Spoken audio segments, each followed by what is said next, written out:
So just imagine there's one word, an F word, which could transform you and through individuals, the world around you. What would that word be?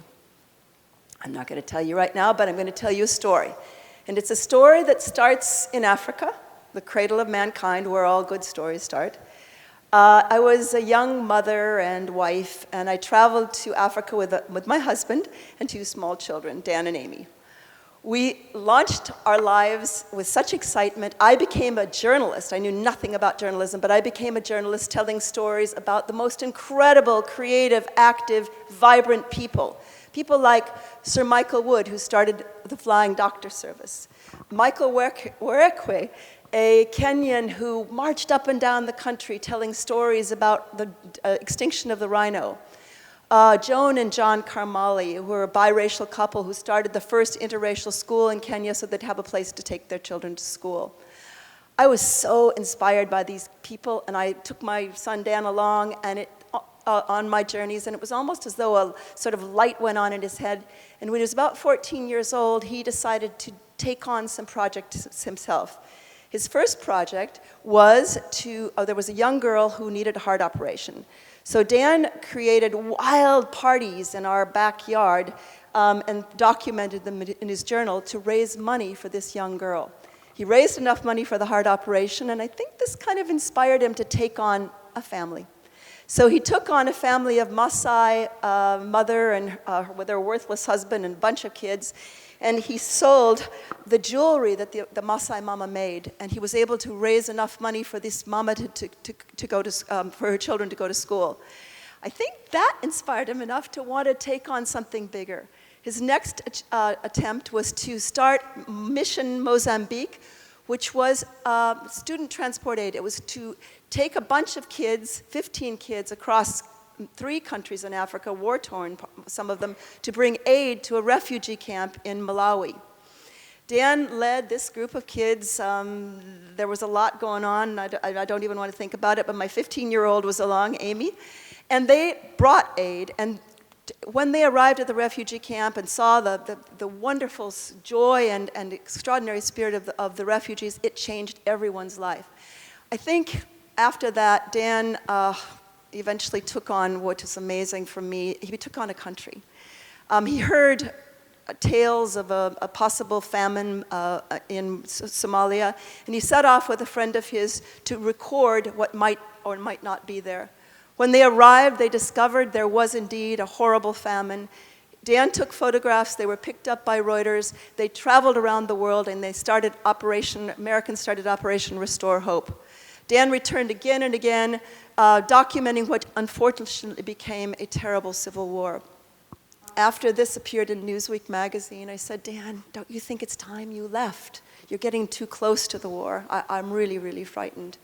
And he said to me, we were on a very bad phone, he was in Nairobi at that time and I was in London. He said, Mom, don't ask me to leave. I have a job to do. The story isn't over. I have a job to do.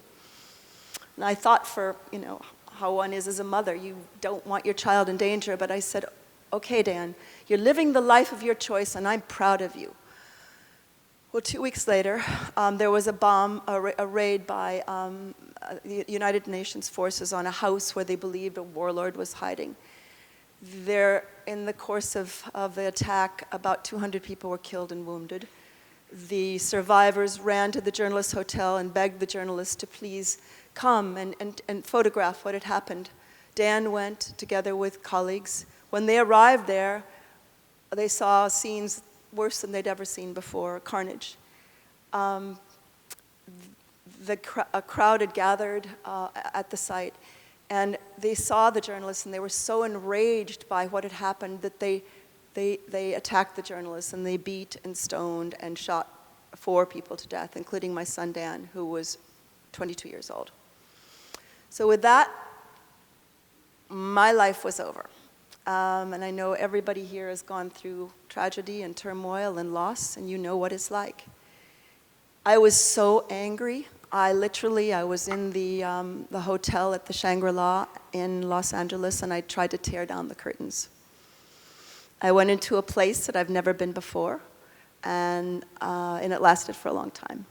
But fueled by that rage, fueled by that sense of injustice and anger, I decided I had to transform that into something good.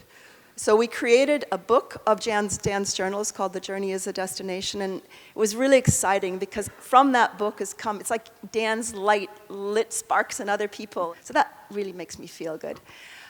We decided to go on and actually make a film about journalists at risk.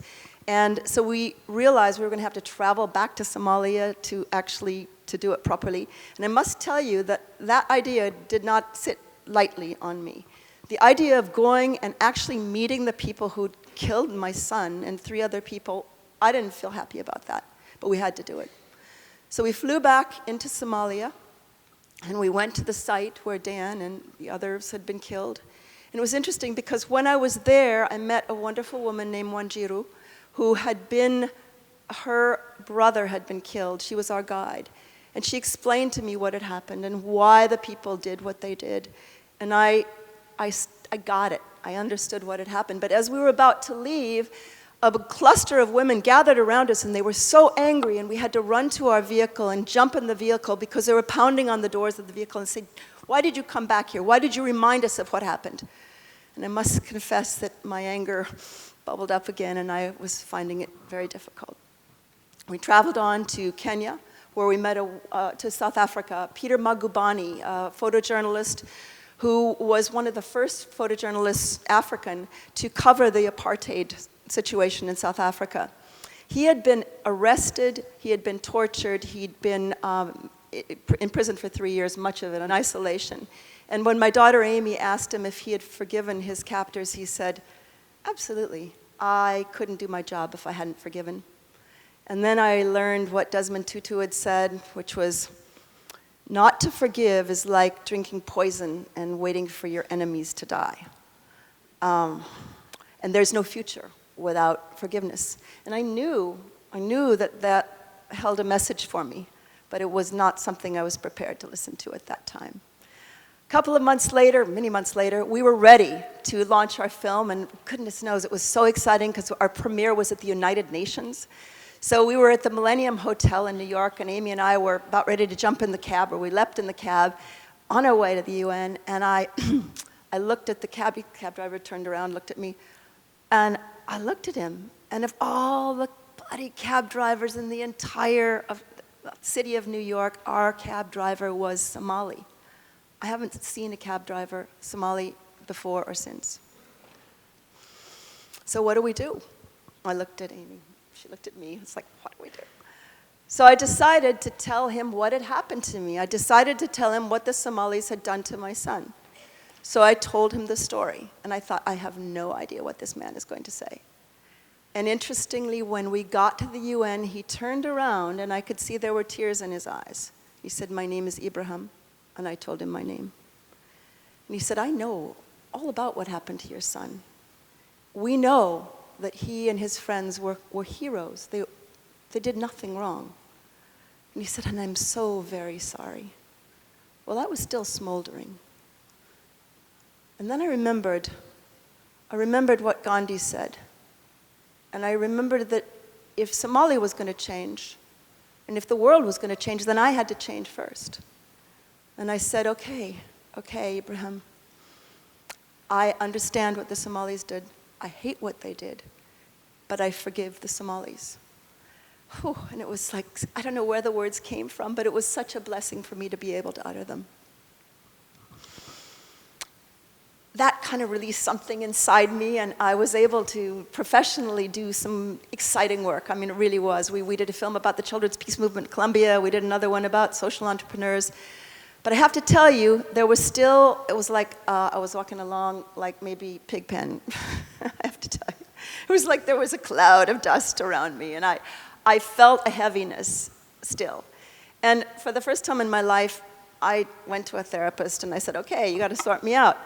I'm not finding the love I want. I'm not really, I'm not whole. And she said, I don't know, do you know this, that in order to receive love, you have to feel like you deserve love. And in order to receive love, you have to be able to give love, not only to yourself, or to others, but also to yourself. Well, that was a tall order, because half the time I didn't like myself, much less love myself. But we set off on this adventure to try to remove the obstacles. Months went by, and I was ready to bail. I was so fed up. And she said, no, we're going to keep going until we sort it out. So she said, I have a few questions for you. She said, number one, you've forgiven the Somalis, hey? I said, yeah, that was just fantastic. She said, what about Dan? Dan? He didn't try to die. He was murdered. And then I realized how angry I had been at my son for dying. I had to forgive my son. So I nodded. And at this point, tears were starting. And then she said, well, is there one more person? And I thought, and then I realized where she was headed. And she said, you got to say it. And I said, okay, I forgive me. And with that, it was as though a skylight opened in my soul, dispelling the remaining pool of darkness.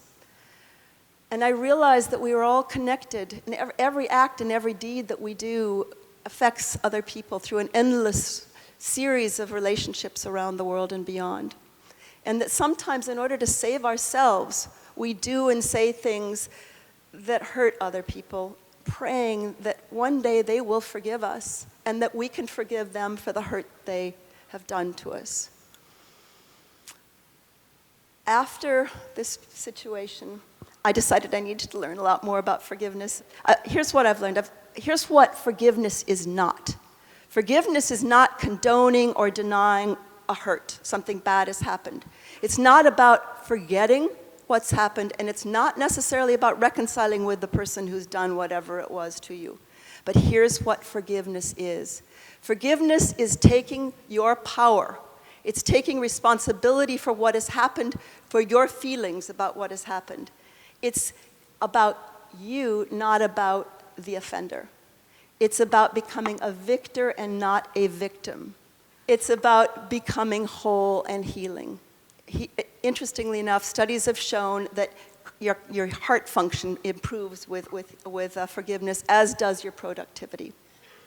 So just imagine if we could replace that other F word with the concept of life as forgiving. And we could begin to heal future generations. We could literally stop the cycle of revenge that destroys neighborhoods, families, countries, and cultures. But it takes intention. It takes practice. So here's the deal.